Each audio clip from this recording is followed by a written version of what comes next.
بسم اللہ الرحمن الرحیم۔ ناظرین، مسلمان فاتحین کی کہانیوں کے سلسلے میں آپ کی بھرپور پذیرائی اور آپ کے بے پناہ اصرار کو ملحوظ خاطر رکھتے ہوئے ہم لا رہے ہیں داستان ایمان فروشوں کی۔ ہم شروع کرنے جا رہے ہیں آج سے ایک نیا سلسلہ۔ اس سلسلے کا تعلق سلطان محمود غزنوی کے دور کے ساتھ ہے۔ سب سے پہلے ہم اس بے انصافی، دھاندلی اور تعصب کی تفصیل بتائیں گے جس سے سلطان محمود غزنوی کی شخصیت اور جہاد کی تاریخ مسخ کی گئی ہے۔ جن لوگوں نے انگریزوں کے دور حکومت میں 10 جماعتیں پاس کی ہیں، انہیں ہندوستان کی تاریخ میں سلطان محمود غزنوی کے 17 حملے پڑھائے جاتے تھے۔ نمایاں طور پر تاثر یہ دیا جاتا تھا کہ محمود غزنوی لوٹ مار کے لیے ہندوستان آتا تھا اور بے انداز زر و جواہرات اپنے ساتھ لے جاتا تھا۔ دلیل یہ دی جاتی تھی کہ اس کا مقصد لوٹ مارنا ہوتا تو وہ یہاں بیٹھ کر حکومت کرتا، جس طرح اس کے بعد آنے والے مسلمانوں نے کی تھی۔ یہ صحیح ہے کہ اس کے بیشتر حملے ہندوستان کے بڑے بڑے مندروں پر ہوتے تھے جہاں کے وہ بت توڑ کر واپس چلا جاتا تھا۔ یہ بھی صحیح ہے کہ مندروں میں اس دور میں زر و جواہرات مہاراجوں کے خزانوں کی نسبت زیادہ ہوتے تھے، اس لیے تاریخ میں یہ مفروضہ شامل کر لیا گیا کہ سلطان محمود مندروں پر صرف زر و جواہرات کے لیے حملے کرتا تھا۔ اس مفروضے کے ساتھ یہ جھوٹ شامل کر لیا گیا کہ بعض بت بہت بڑے سائز کے تھے جو اندر سے کھوکھلے تھے، ان کے اندر خزانے بھرے ہوتے تھے۔ تھانیسر اور سومناتھ کے بڑے بتوں کے متعلق خاص طور پر لکھا گیا ہے کہ ان کے اندر سونا بھرا ہوتا تھا اور سونے کے لیے ہی سلطان محمود نے یہ بت توڑے تھے۔ غیر جانبدار اور غیر متعصب مورخوں نے جن کا تعلق یورپ سے تھا، اصل حقیقت بیان کی ہے۔ انہوں نے لکھا ہے کہ تمام بت ٹھوس تھے، ان میں سے جو زیادہ اہم اور مقدس تھے وہ بھی مٹی کے بنے ہوئے تھے اور ان پر کانسی چڑھائی گئی تھی۔ تھانیسر کے بت کو سلطان اپنے ساتھ غزنی لے گیا اور اسے توڑ کر اس کے ٹکڑے ٹکڑے گھوڑ دوڑ کے میدان میں پھینک دیے تھے۔ سومناتھ کے بت کے متعلق غیر متعصب مورخوں نے لکھا ہے کہ سلطان نے اس کے 2 ٹکڑے کیے، پھر 2 کے 4، 4 کے 8، 8 کے 16 اور 16 کے 32 ٹکڑے کر کے انہیں باہر پھینکا اور ان پر سے اپنی فوج گزار دی تھی۔ ناظرین، انگریزوں کے دور حکومت میں نصابی کتابیں ہندو مصنفوں کی لکھی ہوئی ہوتی تھی۔ انگریزوں کا محکمہ تعلیم ان کتابوں کو منظور کر لیا کرتا تھا کیونکہ خود انگریز کی دلچسپی اس میں تھی کہ مسلمانوں کی تاریخ کو مسخ کیا جائے۔ انگریزوں نے خود بھی ہماری تاریخ کا چہرہ مسخ کیا۔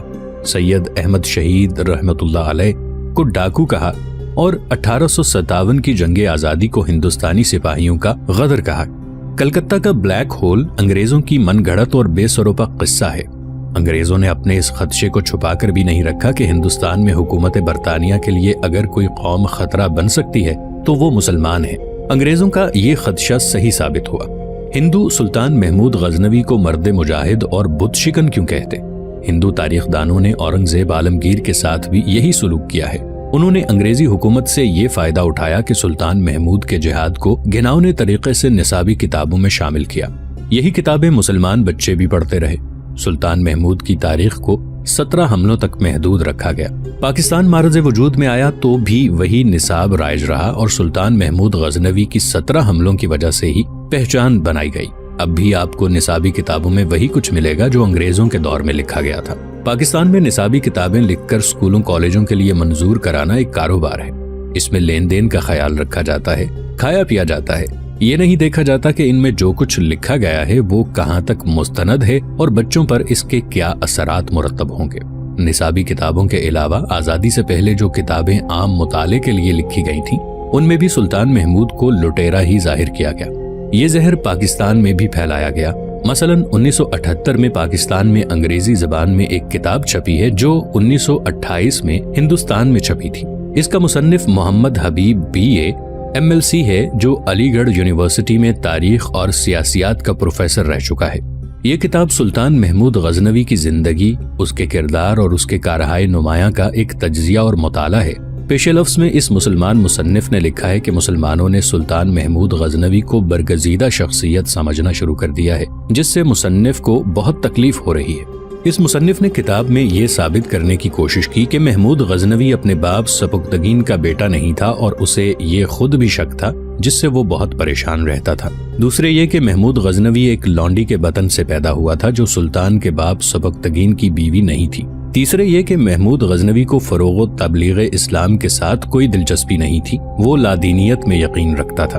چوتھے یہ کہ محمود غزنوی ہندوستان میں لوٹ مار کے لیے آیا تھا۔ پانچویں یہ کہ محمود غزنوی روز حساب پر یقین نہیں رکھتا تھا۔ چھٹے یہ کہ محمود غزنوی نے مرتے وقت لوٹی ہوئی تمام دولت کا اپنے سامنے ڈھیر لگوایا اور وہ بہت رویا۔ ساتویں یہ کہ محمود غزنوی عام شہزادوں جیسا شہزادہ تھا اور شراب اور عورت کا شیدائی تھا۔ اور آخر میں یہ کہ محمود غزنوی صرف ہندوؤں کے خلاف ہی نہیں لڑا بلکہ وہ مسلمانوں کے خلاف بھی لڑا، کیونکہ اس کا مقصد اپنی سلطنت کی توسیع تھا۔ اور ایسے ہی کچھ اور الزامات ہیں جو صرف ایک مصنف نے نہیں، بہت سے مصنفوں نے محمود غزنوی پر عائد کیے ہیں۔ ہمارے بچے اگر ان الزامات سے واقف نہیں تو پھر بھی سلطان محمود غزنوی کے متعلق اس سے زیادہ کچھ نہیں جانتے کہ اس نے ہندوستان پر 17 حملے کیے تھے۔ سلطان محمود غزنوی اگر واقعی بت شکن تھا اور وہ ہندوستان میں اسلام پھیلانا چاہتا تھا تو اس نے یہاں بیٹھ کر حکومت کیوں نہ کی؟ اس سوال کا جواب آپ کو ان کہانیوں میں ملے گا جو ہم پیش کر رہے ہیں۔ وہ جب ہندوستان میں آیا تھا تو پیچھے مسلمان حکمران غزنی کی سلطنت پر کہیں نہ کہیں حملہ کر دیتے تھے۔ سلطان صلاح الدین ایوبی کی طرح سلطان محمود کے بھی اپنی قوم میں دشمن موجود تھے جو اس موقع کی تلاش میں رہتے تھے کہ سلطان ادھر ادھر ہو تو غزنی پر قبضہ کر لیا جائے۔ ہندوستان میں ہر فتح کے ساتھ ہی اسے پیغام ملا کرتا تھا کہ غزنی پر فلاں نے حملہ کر دیا ہے۔ یہ ایک مسلسل خانہ جنگی تھی جو سلطان محمود کو لڑنی پڑی۔ وہاں ایمان فروشوں کی کمی نہیں تھی۔ انہوں نے سلطان محمود کو کبھی مہلت ہی نہ دی کہ وہ ہندوستان میں باقاعدہ اپنا دارالحکومت قائم کر سکتا۔ یہ تو کہا گیا ہے کہ سلطان محمود نے ہندوستان پر حملے کیے تھے، مگر یہ کم ہی کتابوں میں لکھا گیا ہے کہ ہندوؤں نے غزنی پر کتنے حملے کیے تھے۔ حملوں میں پہل ہندوؤں نے کی تھی۔ مہاراجہ جے پال نے غزنی پر پہلا حملہ سلطان سپکدگین کے دور حکومت میں کیا تھا۔ سلطان سپکدگین کی زندگی نے وفا نہ کی۔ اس نے اپنے بیٹے سلطان محمود کو وصیت کی تھی کہ ہندوستان کے مہاراجوں کی جنگی قوت سے اپنی سلطنت کو بچانا چاہتے ہو تو انہیں چین سے نہ بیٹھنے دینا۔ وہ غزنی کو نہیں، اسلام کو ختم کرنا چاہتے ہیں۔ اگر غزنی ہاتھ سے نکل گیا تو ہندو عیسائیوں کے ساتھ اتحاد کر کے خانہ کعبہ تک پہنچیں گے۔ یہ خیال رکھنا کہ تمہارے حملے انتقامی جذبے کے تحت نہ ہوں بلکہ ان کا مقصد بت پرستی کا خاتمہ ہو۔ ہندوستان میں محمد بن قاسم کے وقت کے مسلمانوں کو زبردستی ہندو بنایا جا رہا ہے، تم ہندو مت کا خاتمہ کرو۔ البیرونی، فرشتہ، گردیزی، بیہقی اور ان جیسے کئی اور مورخوں نے متفقہ طور پر لکھا ہے کہ سلطان محمود غزنوی اولیاء کا معتقد تھا اور وہ اس وقت کے ایک ولی شیخ ابو الحسن خرقانی کا مرید تھا۔ اس وقت کی تحریروں سے پتہ چلتا ہے کہ سلطان شیخ خرقانی کے ہاں جایا کرتا تھا، لیکن اس نے کبھی بھی یہ ظاہر نہ ہونے دیا کہ وہ خود سلطان محمود ہے۔ وہ خرقانی کے ہاں اپنے آپ کو سلطان محمود کا قاصد یا ایلچی ظاہر کیا کرتا تھا۔ ایک روایت یہ بھی ہے کہ ایک بار شیخ ابو الحسن خرقانی نے اسے پہچان لیا اور کہا کہ مجھے یہ دیکھ کر خوشی ہوئی ہے کہ غزنی کا سلطان اپنا قاصد خود بن کر آتا ہے، یہ سچے مسلمان کی شان ہے۔ ناظرین، اس وقت کی تحریروں سے یہ بھی پتہ چلتا ہے کہ سلطان محمود قرآن کا طالب علم اور مذہبی علوم کا شیدائی تھا۔ ایک دو یورپی مورخین نے بھی لکھا ہے کہ میدان جنگ میں اس کی فوج ہمیشہ تھوڑی ہوتی تھی۔ اکثر یوں ہوا کہ وہ دشمن کے ہاتھوں اتنا بے بس ہو گیا کہ شکست صاف نظر آنے لگی۔ ایسے وقت اس نے ہر بار یوں کیا کہ گھوڑے سے کود کر اترا اور قبلہ رو ہو کر 2 رکعت نفل پڑھے، دعا مانگی اور گھوڑے پر سوار ہو کر بلند آواز سے اعلان کیا، مجھے خدا نے اشارہ دیا ہے، فتح ہماری ہے، اور ہر بار فتح اسی کی ہوئی۔ سلطان صلاح الدین ایوبی جہاں کہیں حملہ کرتا، جمعہ کے مبارک روز کیا کرتا اور وقت وہ مقرر کرتا جب مسجدوں میں جمعے کا خطبہ دیا جاتا۔ سلطان محمود غزنوی ہر حملے سے پہلے میدان جنگ میں 2 رکعت نفل پڑھا کرتا تھا۔ ناظرین، اس کہانی کے سلسلے سے ہمارا مقصد یہ ہے کہ محمد بن قاسم کے بعد ہندوستان میں اسلام کی شمع روشن کرنے والے سلطان محمود غزنوی کے صحیح حالات زندگی اور جہاد کی مکمل تفصیلات پیش کی جائیں تاکہ سلطان کے خلاف جو بے بنیاد پروپیگنڈا کیا گیا ہے اسے افسانہ نہ سمجھا جائے۔ بعض قارئین نے سلطان محمود کی اس سلسلہ وار داستان کا موازنہ سلطان صلاح الدین ایوبی کی کہانیوں سے کیا اور دونوں میں سے ایک فرق کو محسوس کیا ہے۔ عزم اور عقیدے کے لحاظ سے دونوں سلطان ایک جیسے تھے۔ سلطان ایوبی صلیبیوں کے خلاف لڑتا رہا اور سلطان محمود کی زندگی اسلام کے دوسرے بڑے دشمن ہندو کے خلاف لڑتے گزر گئی۔ دونوں کو یورپی مورخوں اور موجودہ دور کے جنگی مبصروں نے دنیا کے بہترین جرنیل کہا ہے۔ دونوں کٹر مسلمان تھے اور دونوں قرآن سے رہنمائی حاصل کرتے تھے۔ دونوں میں جو فرق نظر آ رہا ہے اس کی وجہ یہ ہے کہ دونوں نے جس ماحول میں جہاد کیا وہ مختلف تھے، علاقے مختلف تھے، جنگوں کے پس منظر مختلف تھے۔ سلطان ایوبی کے دور میں صلیبیوں اور یہودیوں نے اپنی حسین اور تربیت یافتہ لڑکیاں مسلمان علاقوں میں بھیج رکھی تھیں اور ان کے جاسوس بھی موجود اور سرگرم تھے۔ سلطان محمود کی کہانیوں میں آپ کو کوئی ایسا ہندو جاسوس مرد یا عورت نہیں ملے گی جو غزنی کی سلطنت میں گئی ہو۔ مہاراجے اپنے جاسوس غزنی نہیں بھیجتے تھے، اس کے برعکس ہندوستان کے بڑے بڑے شہروں میں سلطان محمود کے جاسوس موجود رہتے تھے، یہاں کے مسلمان ان کی مدد کرتے تھے۔ دونوں سلطانوں کے جاسوسوں میں ایک فرق تھا۔ سلطان صلاح الدین ایوبی کے جاسوس ایمان، کردار اور فرض کے پکے تھے، جانیں قربان کر دیا کرتے تھے، ایک دوسرے کو دھوکہ نہیں دیتے تھے اور دشمن کے حسین جال میں کم ہی آتے تھے۔ اس کے برعکس سلطان محمود کے بعض جاسوس ہندوؤں کے جال میں پھنس جاتے تھے۔ اس کی سب سے بڑی وجہ ہندوؤں کی شعبدہ بازی تھی، جسے آپ میسمرزم کہہ سکتے ہیں۔ اس زمانے میں ہندوستان کی جادوگری ساری دنیا میں مشہور تھی۔ اس شعبدہ بازی میں لڑکیاں بھی استعمال کی جاتی تھیں۔ سلطان محمود کے بعض جاسوس شعبدہ بازی اور جادوگری کو ایک آدمی کی کرامات سمجھ بیٹھتے تھے۔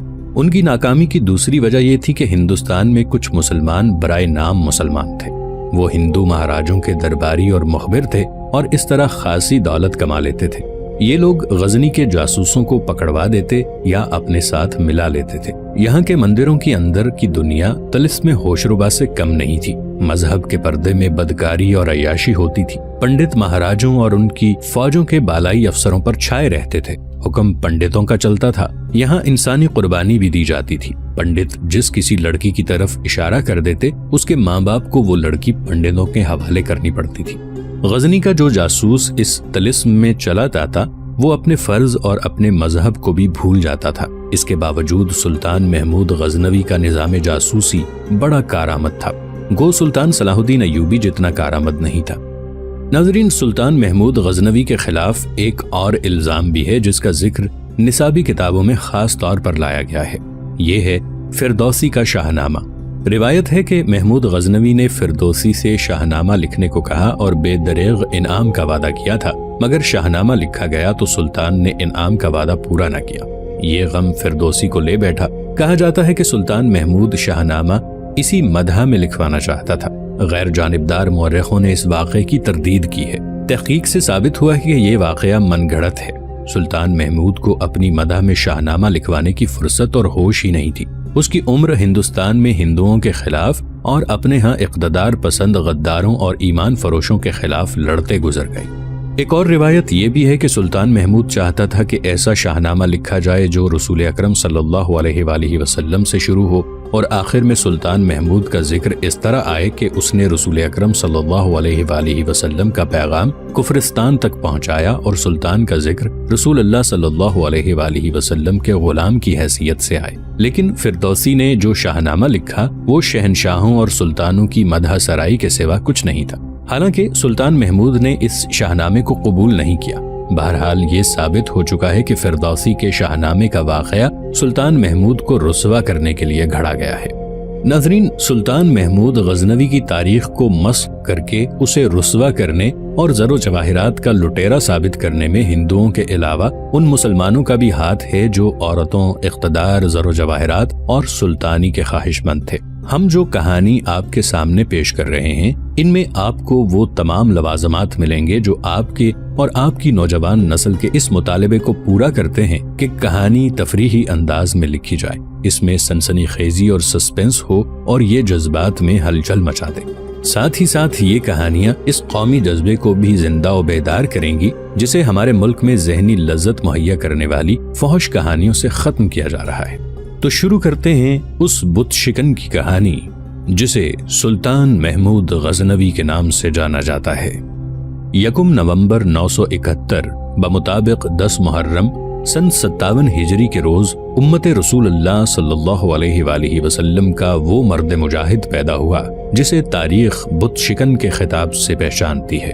یہ تھا سلطان محمود غزنوی۔ 10 صدیاں گزر گئی ہیں، محمود غزنوی کا نام زندہ ہے۔ وہ پیغام زندہ ہے جو وہ غزنی سے لے کر اس وقت ہندوستان میں آیا تھا جب یہ کفرستان تھا اور یہاں برہمن اور اس کے خداؤں کے بتوں کی حکمرانی تھی۔ یہ وہ عظیم پیغام تھا جو خدائے ذوالجلال نے اپنے رسول صلی اللہ علیہ وآلہ وسلم کو غار حرا میں دیا تھا۔ یہ پیغام ایک شمع تھی جسے غار حرا کی تاریکی نے نور بخشا تھا۔ اللہ کے سوا کوئی معبود نہیں اور محمد صلی اللہ علیہ وآلہ وسلم خدا کے رسول ہیں، اور یہ بھی کہ کوئی انسان کسی انسان پر حکومت نہیں کر سکتا۔ محمود غزنوی کا نام زندہ ہے، عظیم پیغام زندہ ہے، سومناتھ زندہ ہے، ہندوستان کے وہ سارے مندر، وہ سارے بت کدے زندہ ہیں جن کے بت غزنی کے محمود نے توڑ کر باہر پھینکے اور ان کے پجاریوں سے کہا تھا کہ مٹی اور پتھر کے بت انسان کے خدا نہیں ہو سکتے، ان میں خدائی کی ذرا سی بھی رمق باقی ہے تو انہیں کہو کہ اپنے ٹوٹے ہوئے ٹکڑے جوڑ کر میرے جسم کے ٹکڑے کر دیں۔ جسموں کے ٹکڑے جڑ نہ سکے، محمود کے ٹکڑے ہو نہ سکے۔ محمود نے ان ٹکڑوں کے اوپر سے اپنی فوج گزاری، پیادہ بھی، سوار بھی۔ اس نے تھانیسر میں بھی یہ مظاہرہ کیا، سومناتھ میں بھی کیا۔ برہمن کے خدا اسلامی فوج کے پاؤں تلے پس کر مٹی کے ذرے اور پتھر کے ریزے بن گئے۔ پھر محمود غزنوی دنیا سے چلا گیا۔ ہندوستان کے مندروں کی گھنٹیاں اور سنکھ بج اٹھے۔ برہمن نے ٹوٹے ہوئے بتوں کی جگہ نئے بت کھڑے کر دیے۔ پورے 1000 سال بعد 7 دسمبر 971 عیسوی میں اسی ہندوستان سے انہی بت کدے سے یہ آواز اٹھی، ہم نے اسلامی شجاعت اور روایت کا بت توڑ دیا ہے۔ ناظرین، گزرے ہوئے ماہ سال میں ہمارے کئی بت ٹوٹ گئے۔ ایمان کا بت، قومی کردار کا بت، وقار کا بت، روایات کا بت، امت رسول صلی اللہ علیہ وآلہ وسلم کی وحدت کا بت۔ ہمارا کوئی بت سلامت نہیں رہا۔ برہمن کے بڑے ہی حسین بتوں نے ہم پر ایسا طلسم طاری کیا ہے کہ ہم سب بھربھری مٹی کے بت بن گئے ہیں، ہمیں جنہیں خود پیدا کردہ آندھیاں کھاتی اور اڑاتی چلی جا رہی ہیں۔ وہ مسجدیں جو محمود غزنوی نے یہاں بنائی تھیں وہ ویران ہیں، وہ بت کدے جو اس نے ویران کیے تھے وہ آباد اور پر رونق ہیں، اور بت یہ تانے دے رہے ہیں کہ مسلم کا خدا کوئی نہیں۔ باطل کے بت توڑنے والے کیسے ہوتے ہیں؟ حق کا بت کس طرح ٹوٹتا ہے؟ ان سوالوں کا جواب ڈھونڈنے کے لیے ماضی کے ان تاریک گوشوں کو کھوجنا ضروری ہے جن تک تاریخ کی آنکھ نہیں پہنچتی، اور چونکہ ان گوشوں تک تاریخ کی آنکھ نہیں پہنچتی اور سچائی اسی گوشوں میں ہوتی ہے، اس لیے باطل ان گوشوں پر تاریکی کے زیادہ دبیز پردے ڈال دیتا ہے کہ سچائی دبی رہے۔ اسی کا نتیجہ ہے کہ باطل شکنے کی تاریخ کا چہرہ مسخ ہوا، اور آج کے دور کے 2 کلمہ گو تاریخ دانوں نے بھی لکھ دیا ہے کہ محمود غزنوی کو زر و جواہرات اور خزانوں سے دلچسپی تھی، اور بت اس لیے توڑتا تھا کہ ان کے اندر زر و جواہرات اور بیش قیمت ہیرے بھرے ہوتے تھے جو ہندو عقیدت کے طور پر ان میں ڈالتے تھے۔ سومناتھ کے بت کے متعلق بھی یہی کہا گیا، مگر غیر مسلم مورخوں نے لکھا ہے کہ یہ بت اندر سے کھوکھلا نہیں، ٹھوس تھا۔ محمود غزنوی نے اسے 8 ٹکڑوں میں توڑا اور باہر پھینکا، جہاں اس کی فوج نے نفرت کے اظہار کے لیے ان 8 ٹکڑوں کے کئی ٹکڑے کیے، پھر پوری فوج انہیں روندتی ہوئی گزر گئی۔ باطل ہمیشہ جھوٹ سے فروغ پاتا ہے، اور جب باطل شکنوں کی اولاد جھوٹ کو برحق مان لیتی ہے تو حق کے بت ٹوٹ جاتے ہیں۔ تاریخ کے تاریک گوشوں میں جھانکیے، 1000 پہلے کے عینی شاہدوں کی تحریریں پڑھیے۔ یہ تحریریں بجھی بجھی سی ہیں، مگر غور کرو تو کہانی مکمل ہو جاتی ہے۔ بکھری بکھری کڑیاں بھی ملتی ہیں جنہیں ایک دوسرے سے ملاؤ تو اس دور کے کئی واقعات کا پس منظر روز روشن کی طرح چمکتا سامنے آ جاتا ہے۔ تاریخ کا چہرہ بگاڑا نہیں جا سکتا، تاریخ کو جھٹلایا نہیں جا سکتا۔ جس مٹی میں شہیدوں کا خون اور مظلوموں کا خون رچ بس جاتا ہے، اس مٹی کے ذرے بولتے ہیں۔ شہیدوں اور مظلوموں کی روحیں مٹی کو زبان دے دیتی ہیں۔ پاک مٹی کی آواز سننے کے لیے ایمان کی بصیرت درکار ہے۔ اس آواز کو سمجھنے کے لیے دل و دماغ میں اللہ کا نور ضروری ہے۔ ایمان کی بصیرت نہ ہو، دل و دماغ میں اللہ کا نور نہ ہو تو ہم اللہ کے دھتکارے ہوئے ان لوگوں میں شامل کر دیے جاتے ہیں جن کے متعلق قرآن نے فرمایا ہے کہ ہم نے ان کے کانوں میں سیسا ڈال دیا اور دماغوں کو سربہ مہر کر دیا کہ ان کے لیے دنیا میں رسوائی ہے اور آخرت میں آگ کا عذاب، اور اللہ ہی جانتا ہے کہ وہ عذاب کس قدر بھیانک ہے۔ ناظرین، 940 عیسوی سے 2-4 سال پہلے یا 2-4 سال بعد کا واقعہ ہے۔ ایران کے بادشاہ نوشیروان عادل کا سنہری دور مدت گزری ختم ہو چکا تھا، اور اس سرزمین پر اب ان کی حکمرانی تھی جنہیں انصاف سے نفرت اور آمریت سے محبت تھی۔ وہ بادشاہ تھے اور انسانوں کو اپنا غلام سمجھتے تھے۔ انسانوں کو غلام بنانے کا طریقہ یہ ہوتا کہ عدل و انصاف کی بساط لپیٹ کر پھینک دو، رعایا کو بھوکا رکھو، انہیں بات نہ کرنے دو، حق کا گلا گھونٹ دو، انصاف اس سے کرو جو بادشاہ کے گیت گائے، خوشامدیوں کا ٹولہ پیدا کرو، مشیر اور وزیر اسی ٹولے سے منتخب کرو، انسانوں کو تنگ دست رکھ دو اور اس حال تک پہنچا دو جہاں انسان کتے کے منہ سے ہڈی چھین کر اپنے بھوکے بچے کے منہ میں ڈال دیا کرتا ہے۔ ایران کے اس بادشاہ نے عدل و انصاف کو ملک بدر کر دیا اور نوشیروان عادل کے لگائے ہوئے شجر کو جڑوں سے اکھاڑ پھینکا اور اس کے خاندان کو مجبور کر دیا کہ وہ ایران سے نکل جائیں۔